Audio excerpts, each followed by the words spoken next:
Now, lest you think that pronouns and Panama were the twin forces shackling America to a prison of national decay, there are also more powerful forces at play in this dangerous world. Some of them closer than what you might have ever imagined. A new era of trade wars. Trump says tariffs are coming on Canada and Mexico and even the European Union. What is happening? The EU? Canada? Do we have any friends? I mean, Mexico, I get. Trump's been hate-f***ing Mexico pretty much since the escalator. That's the truth. But Canada? Canada? We're picking a fight with our most reliable and pleasant friend, the labradoodle of allies? But I guess that's Trump tough. You know what I mean? You gotta walk into the prison yard. Walk right up to the one guy who really doesn't seem to be a problem at all. And just, yeah! Take that, best friend! Who has willingly signed up to fight in every ridiculous war we've ever gotten into. Let that be a lesson to the rest of the world. We are a terrible friend. Denmark, Panama, and Canada were America. We used to fight the Nazis. Now we're scouring the globe for easy marks. What do we love? The Jake Paul of nations? I know. Is that what we're doing? No offense. I know China's out there, but Panama's a legitimate fight.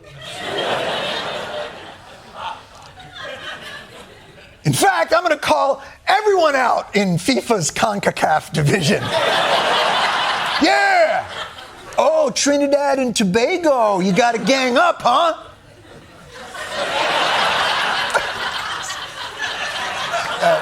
That honestly, I can't believe you laughed at a CONCACAF joke. Soccer is back, baby.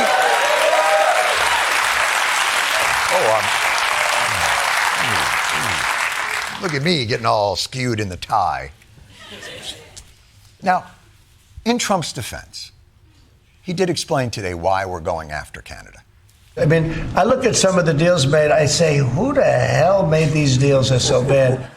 So bad. The trade deals with Canada, they're so bad. He's just looking and saying, who made these? Ladies and gentlemen, don't get ahead of me. Ladies and gentlemen, for your dining and dancing pleasure, come with me into the Wayback Machine to 2018. I give you the culprit of the terrible deal with Canada. This morning, President Trump signed a new trade deal to replace NAFTA with the leaders of Mexico and Canada. The best trade deal they say ever made. No! A deal done by Trump's greatest nemesis, Trump. Now, hold on. Deal. All right. But President Trump, this trade war has awoken a sleeping giant. Not Canada, not Mexico, but the Democratic minority Senate leader. Release the Schumer! It's going to affect beer, okay? Most of it, Corona here, comes from Mexico. It's going to affect your guac, because what is guacamole made of? Avocados.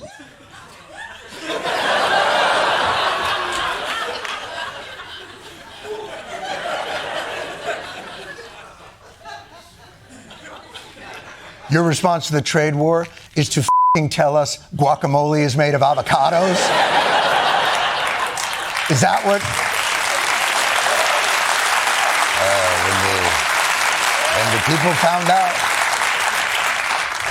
When the people find out the precious Super Bowl dip is comprised of mainly avocado, also tomato, sometimes onion, it's a bit much for me, obviously, with the spilkis and...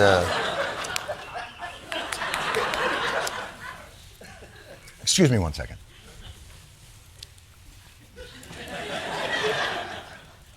Democrats,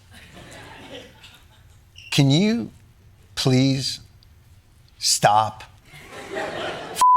trotting Schumer out there every time Trump traverses into the unreal? He's not good at this.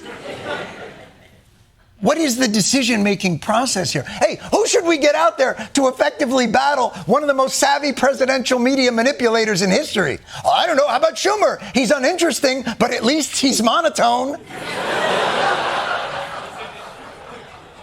Oh, wait, and Chuck, before you go out there, you look too young. Put on these readers and lower them on your nose. Perfect. Honestly, listening to Chuck Schumer speak on almost any topic makes me want to bomb Canada.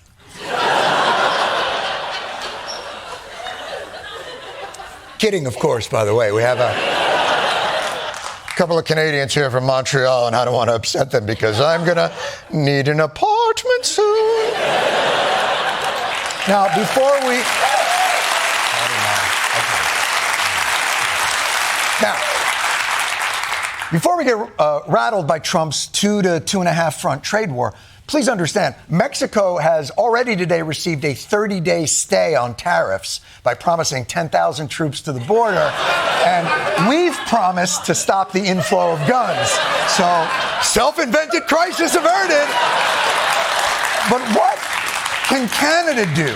I'm sure there's an equally performative gesture Canada could make. What I'd like to see, Canada become our 51st state. Mexico, you just sent a few troops to the border. But Canada, if you could, I don't know, cease to exist as an independent entity. Fair? What's that, Mexico? No, there's only 51 states. There's no 52nd. I'm sorry. Hold on one second. Washington, D.C.? Yeah, go yourself. All right. What's that, Puerto Rico? No, it's Canada. I think you know why. Canada. All right. Of course, by the way, since we even were writing this show at like 4 p.m., Trump has already said now he's going to pause the tariff war with Canada as well because...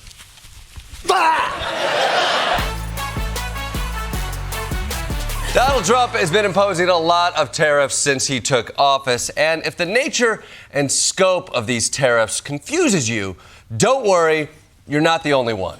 Thank you, sir. Next, in 2018, you imposed ad valorem duties, tariffs on imports of steel at a 25% rate. Since that time, a large number of exclusions and exceptions to that tariff rule have been implemented. Because of the damage to the United States steel industry that those exceptions and exclusions have imposed, we're now, this order would reimpose that 25% ad valorem tariff rate on imports of steel, and it's presented for your signature now. Okay. Do you understand what that means?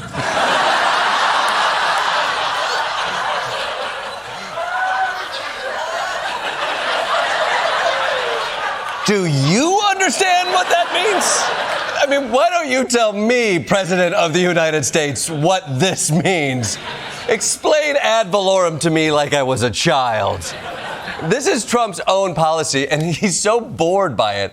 And you can tell because at one point he gets so bored he just starts peeking into a random folder on the desk. Like, what's in here? Candy? Picture of boobs? What do we got? Oh, just more folders. Why is this guy still talking? Trump's been so busy that I was getting worried he'd forgotten his plan to start a North American trade war. But my boy, he put it on the cow. We begin with the breaking news in America's escalating trade war, and it's dramatic. A global trade war kicked off at the stroke of midnight. President Trump's 25% tariffs on Canada and Mexico are now in effect. Yeah, that's right, baby. Trade war. Woo! Nobody does war better than USA.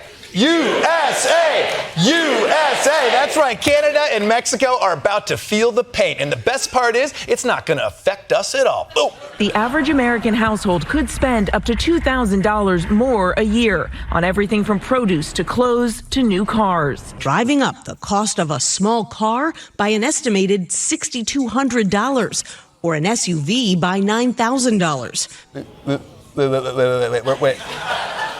We're launching a trade war and it's going to affect us?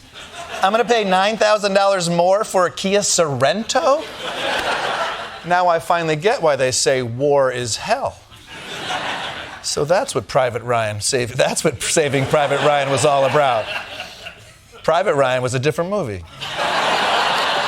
Isn't this the opposite of what Trump campaigned on? Raising prices on everything? I'm already buying my eggs in installments with Klarna. And the solution that his Secretary of Agriculture came up with, it's not very helpful. I think the silver lining in all of this is how do we, in our backyards, we've got chickens too in our backyard, how do we solve for something like this? And people are sort of looking around thinking, wow, well, maybe I could get a chicken in my backyard. And it's awesome. I agree with you. Yeah, I think everyone who isn't a farmer right now wants to be. Yes, great idea. Great idea. In this time of uncertainty, the one thing I need now is a wild animal in my house pecking my dick while I'm trying to make a frittata. Everybody who's not a farmer wants to be. Are you kidding me? Americans don't even go to grocery stores anymore. We just text Get Cheerios to strangers on Instacart. But sure, I guess I'll become a small farmer. And hey, why stop at chickens? You know, I could grow my own avocados. I could raise my own cows. Wait, why am I buying my steel like a sucker when I could be smelting iron ore in my own bathtub? Either way, prices are about to go up, and I just hope that no one told that to the stock market. The stock market drops for a second day in a row now that President Trump's tariffs are in effect. God damn it, who told that to the stock market? So the stock market is plummeting thanks to the trade war that Donald Trump started. So obviously, well, we know who to blame for that, right? What's left of the Biden economy is slumping so badly. It's just slumping. This is the legacy of the Biden economy. Damn you, Joe Biden. You were supposed to leave the password to the economy on the White House fridge before you left. If we're going to blame past presidents, why stop at Biden, you know? Jimmy Carter's been awfully quiet lately. Now, Mexico, they expect it, right? Trump's had it out for them since no one showed up to his quinceañera, but... But why Canada? We've always been tight with Canada. We were both British colonies. We play in the same sports leagues together. We share joint custody of Ryan Gosling. If Trump is going to launch a trade war with them, I hope he has a good reason. And I'm sure he does, right? Right? Right? Trump says the tariffs are needed, and he claims Canada and Mexico aren't doing enough to stop illegal immigration and fentanyl shipments. The fentanyl coming through Canada is massive. Of course. Fentanyl and migrants. That makes sense. You know, we can't just be letting Canada pump massive amounts of fentanyl and migrants across our border. Data shows less than 1% of the fentanyl entering the U.S. comes from Canada, and only 1.5% of Border Patrol encounters with migrants take place at the border with Canada. Huh. Okay, so it's not fentanyl or migrants, and it can't be because Trump's an insecure wannabe alpha male thumping his chest so the world pays attention to him. So I guess we'll never know. It's probably Joe Biden. Look, whatever it is, Prime Minister Trudeau, he wasn't having it. Today, the United States launched a trade war against Canada, their closest partner and ally, their closest friend.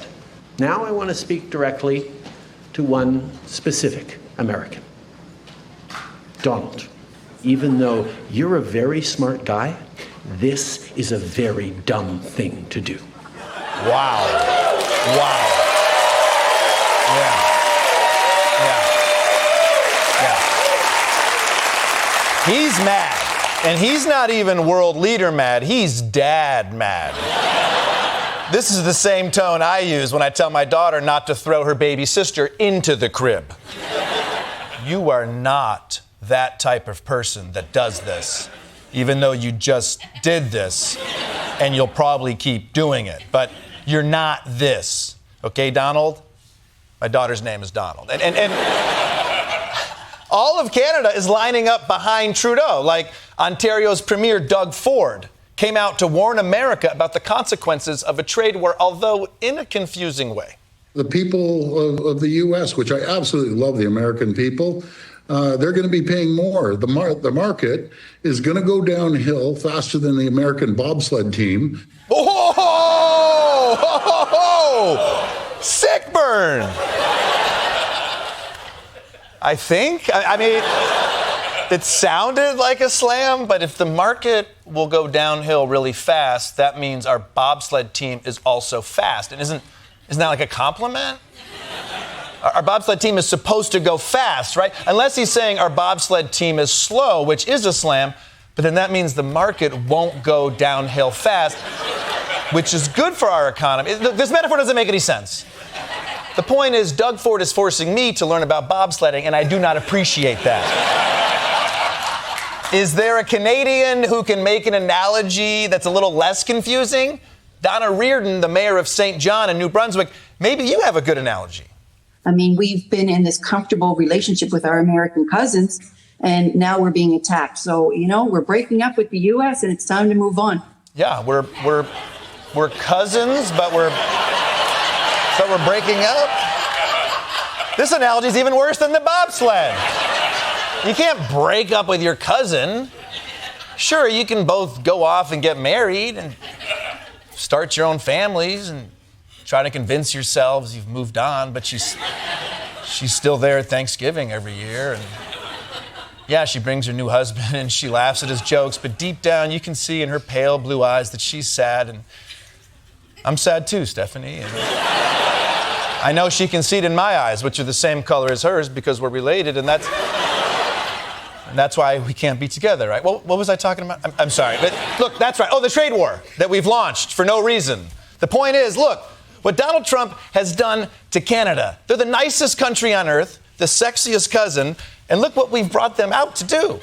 Canadians are reasonable, and we are polite, but we will not back down from a fight. Ontario Premier Doug Ford threatened to shut off his province's electricity exports to the United States and block shipments of Ontario's high-grade nickel. Canadian liquor stores took American whiskey off the shelves. There's also hashtags Buy Canadian and Boycott USA going viral. Canadian coffee shop The Morning Owl in Ottawa has renamed its popular Americano coffee to a Canadiano. WWE fans were drowning out the performance of the Star Spangled Banner in Toronto. Take a listen.